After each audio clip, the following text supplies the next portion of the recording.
Welcome to HortTube. Always really excited to be in the Giberson Garden down in Athens, Georgia. There is a playlist on the channel called Giberson Garden. I'll link it down below this video in the description of the video so that you can go back and see all of this beautiful garden. I've got a video where I literally just walked around on a stabilizer, and it's got music in the background if you want to mute it or whatever you want to do, and just look at this beautiful garden from one side to the other. It's an incredible creation. If you'll stick around to the end of this video, we're going to have Ram at the end just telling us what motivates her to maintain something on this scale. It's really beautiful, and she will always bring so much energy to everything she does. So stick around to the end to watch it. What we're going to do here is bounce around and show you some things that are still looking good. Right at the beginning of October, we walked in and she said the garden is looking terrible because it's been so dry and she hasn't done as much maintenance this year. And we kind of haven't done as much maintenance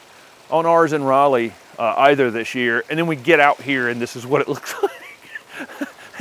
It's always beautiful.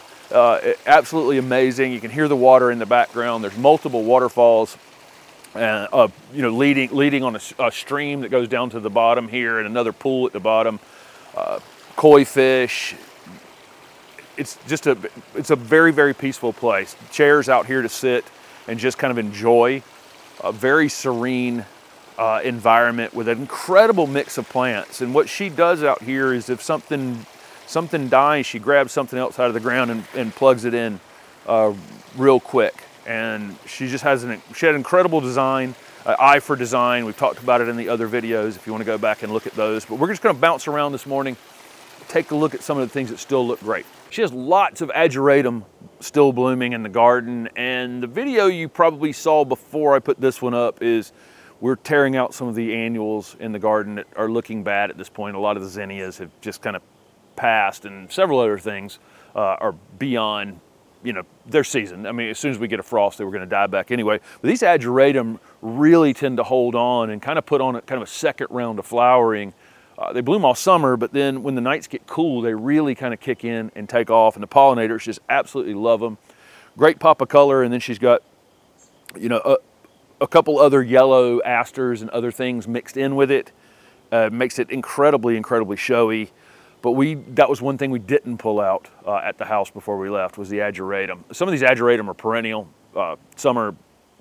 We use them as annuals in our garden at the house, and we'll replace them year to year. We do them from seed.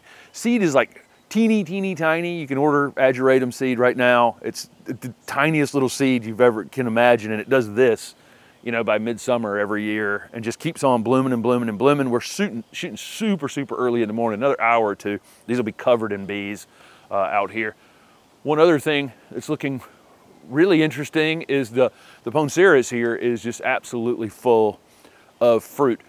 These are invasive down in Florida. These seed will unfortunately hybridize with other citrus, and then have kind of taken over some woodland areas. Seen that out hiking in the woods down there, that this plant, it's got wicked, wicked thorns, but up here in zone 7, not invasive at all. Normally you'll see a cultivar or a variety called Flying Dragon, which is super contorted. Every branch is twisted and turned and everything. This is just, looks like to me, just the straight species. The branches are very angular instead of contorted, and she's tree formed it, and then you get all these oranges up here. They're extremely bitter. I mean, like, they'll turn your face inside out. That's how, this is the most, so they're not really all that edible, plus they're absolutely full of seed. When there's citrus with seed, and then there's this, which is mostly seed. For years, we would take these off Flying Dragon and open them up, get the seed out. We had to clean it off. It's super sticky pulp that we had to get off of them. And then we'd store the seed through the winter in a refrigerator and germinate it in the spring. And then some of them would come out contorted and some of them would come out like this. But I've always used the Flying Dragon because I thought it was so interesting. But now seeing this, in its tree formed, habit, limbed up as a three trunk, standard, it's really, really beautiful. I've never been to this garden when this golden bamboo wasn't looking amazing. It's kind of a focal point from several different angles and several paths out here in the garden. She had several spots of bamboo in the garden originally building it, and it just kind of took over, as you would expect. You know, if you improve all the soil, do all the things, bamboo is going to take off. And so it had to all be pulled out, all be removed. And then this is in a concrete planter in the ground. So it's concrete and steel reinforced planter that goes really, really deep to contain this bamboo here. So she can still continue to have it without it being super aggressive or spreading to neighbors or anything like that. So a lot of work was put into this, but initially it did do what bamboo does, and not all bamboo, but most bamboo does, and spreads all over the place. It's such an incredible focal point. That yellow is so vibrant. I don't know if it'll show up. It's not. I don't know how well it'll show up in the video, but it doesn't matter where you're standing from the house or any angle out here. It really is the centerpiece. The combination of ground covers, I've been doing a few ground cover videos, and there are more to come. There's dwarf mondo grass out here in between the rocks. There's juniper, Percummins nana juniper on this side of the path. We've got sweet flag creeping out on the edges here and there. There's the creeping raspberry on the rock. On the other side over there is the strawberry begonia on the other side of the water. It's just an amazing collection of just different ground covers used here, and they're just allowed to kind of compete with one another. You know, they'll go where they go, right? They'll figure it out. If they're not getting enough sun over here, they go over there. If this one's getting too much sun over there, it goes over there. Some of them need more water than the others. The juniper's on the drier side, the sweet flag's on the wetter side. And you know, they're working it out.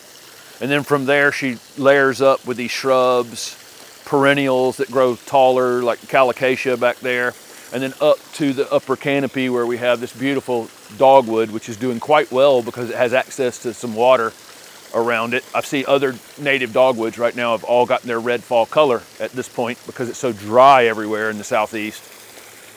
This one's still green, and I'm assuming that's because it has access to some water.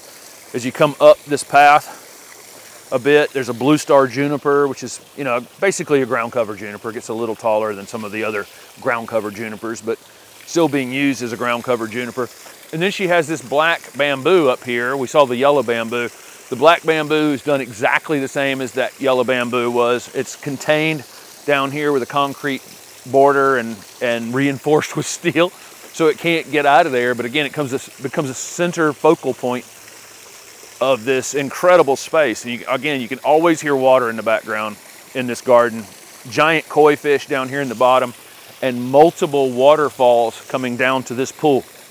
And then the biggest waterfall is actually in the lowest pool, which is interesting to me. From a design perspective, I think a lot of times when we think about waterfalls like this, we put the biggest waterfall up at the top, and then it falls down 3 times to the lower pool, and then you pump it back up to the top. Her lower pools always also have waterfalls as well. This is an interesting plant. Ram actually has a lot of natives in this garden. I mean, really a lot of natives. There's a lot of Asian plants in this garden, mostly non-invasive Asian plants, but there are a lot of natives. And I mean, truly, you know, if I went through here and started naming everything, an incredible number of them, and this is one of them. This is a Euonymus americanus, otherwise known as HortTube. This little red furry piece opens up, and you get these seed that come in. I think that's why it's called HortTube. Really interesting fall color. You know, we talk about invasive plants or non-native plants versus native plants. These native plants are good at making seed, so this one will probably come up here and there in the garden, but it is a great native plant. A lot of our other Euonymus are invasive. Some of the ground cover, Euonymus, burning bush, Euonymus elatus, is that what that one is? Yes, that one's definitely invasive in some areas in the country, but not everywhere. So a lot of the Euonymus, they're good at making seed, okay? And so the Asian species tend to, again, be invasive. But our native one is also good at making seeds. So keep in mind, if you do add this one to your garden, you're probably gonna have to do some thinning here or there of them. But what a beautiful plant. And it really showing off at a time of year when most of the garden is in the process of slowing down. Found the flying dragon Poncirus or Poncirus. Here's the fruit on it. Looks exactly the same as the other, but you can see the branches are super contorted, super gnarly. They just go in all different kinds of directions. And even the thorns are hooked on this one. So the thorns on the other one, on the straight species, are very angular off the stem. This one, these kind of hook back like this, and if they grab you, they will certainly grab you. I always told people this was the one to plant under your windows if you were worried about people ever coming in your windows, because there ain't no way anybody's coming through a hedge of flying dragon Poncirus to come in your house.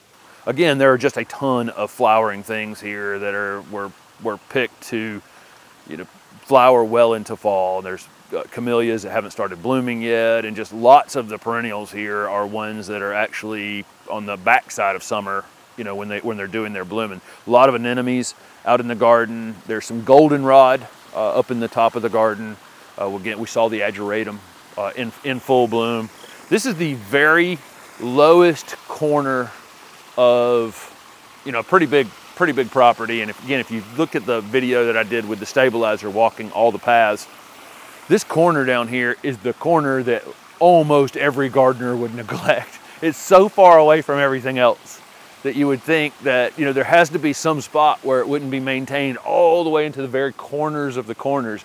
This one is, absolutely is. And this waterfall, the water feature is a big part of that.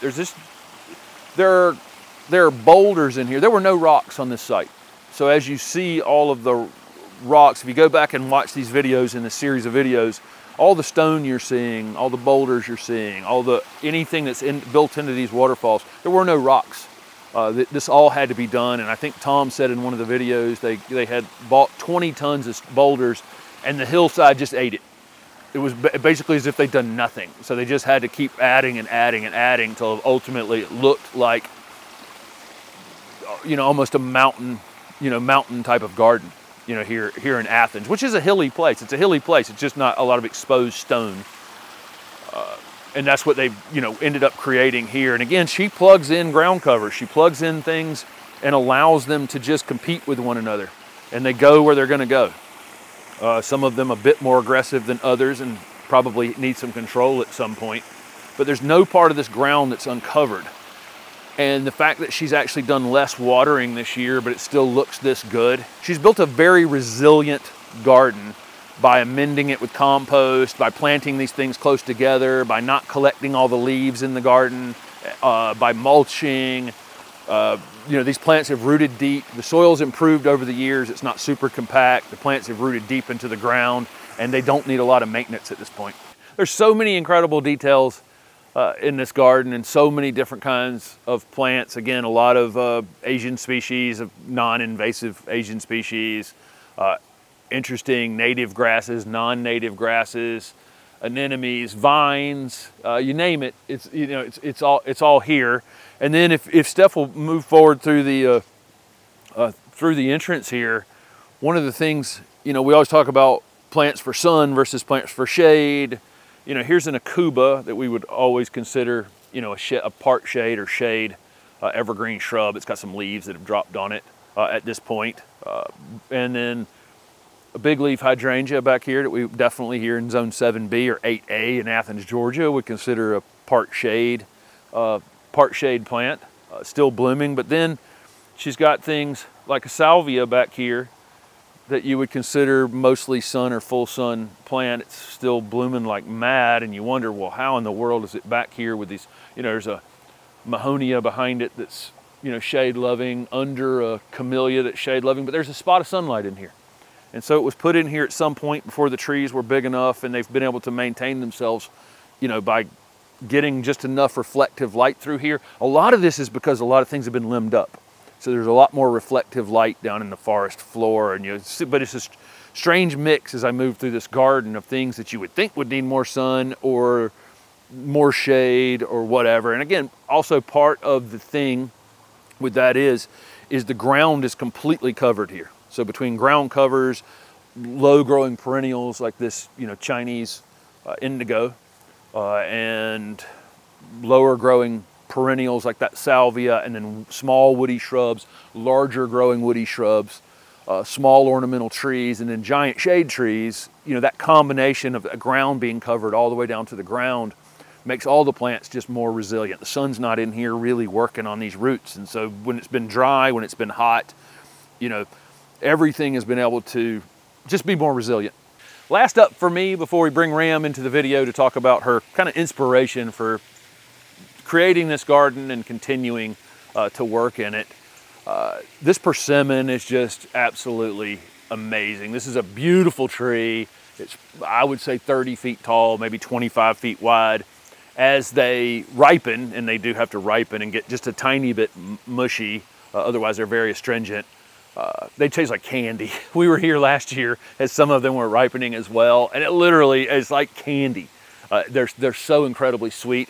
Pretty easy to grow in comparison to some other fruit trees as well, especially here in zone 7B, where sometimes apples, or 8A, sometimes apples and pears and cherries and those kinds of things, we really kind of struggle with growing them, where this persimmon has, it's a beautiful it's a beautiful tree with great structure, beautiful foliage, beautiful fruit. I mean, the fruit are decorative on the tree right now, and then beautiful bark, and just a great tree. This is an incredible specimen tree, you know, beyond the fact that it literally tastes like candy here at the beginning of October. So let's go over and hear from Ram.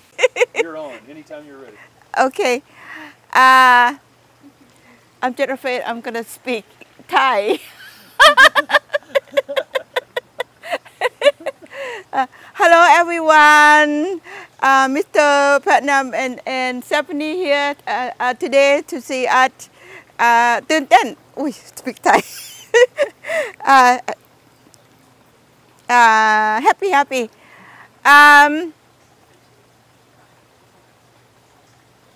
My inspiration of building this garden in Georgia had been my own childhood dream. Even when I was in Thailand, before I came to the United States, my dream was to build the garden and then to share. So when we came to the United States, Tom get a chance to become a doctor, and then we moved around a lot. So we came here and bought this property, then enough for me to build the garden. So starting to build the garden based on the idea of protecting nature by not using chemical, and also develop something that would be inspired to the student and the people that learning. A lot of the idea is to teach and to share, and because I believe in determination of making things happen for happy life, then build the place so we can share and continually that happy with a lot of people, and then Mr. Jim Putnam and then Stephanie coming here to help us share the garden to a lot of people that love gardening, I love sharing, and then today is my happiness. And thank them for being here and help me share this beautiful garden to all of you. And I miss all the fans of HortTube channel. And hello, and then we'll see each other again for sure.